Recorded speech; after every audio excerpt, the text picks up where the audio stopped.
One of the most stunning designs in recent times was perhaps the S-Class Coupe.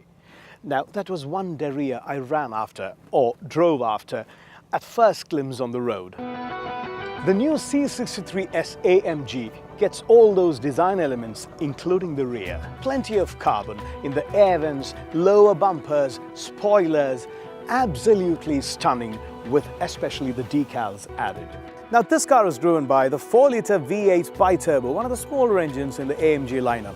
But what sets it apart in performance is that the C63 achieves 0 to 100 in 4 seconds, while this takes only 3.9. But that's one little point made possible by 34 extra horsepower, which adds up to 510 horsepower and 700 Newton meters of torque, distributed by the 7-speed sport transmission of Mercedes.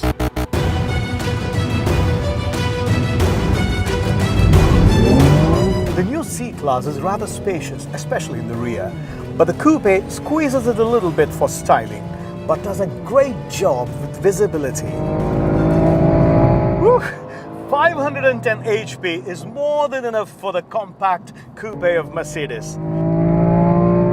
This Mercedes cabin is rich in driver assistance technology, but the drivers of this car are hardly going to need any of those. The car demands a certain caliber, and for those, the AMG gauges give you readings of the torque boost. There's a lap timer and a G-force reader, quite aptly.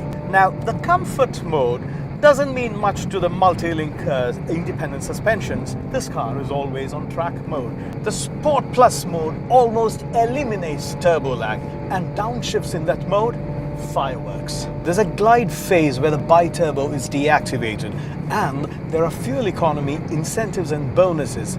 Wrong car. The Mercedes GT has the same engine and output with a more compliant chassis.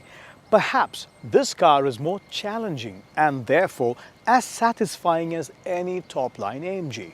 Now, if I said this car is not for everyone, it perhaps is not as much a reference to the formidable pricing as it is to the immense power on tap and the handling that keeps you on the edge, leaving you smug as Alexander holding the reins of Bucephalus.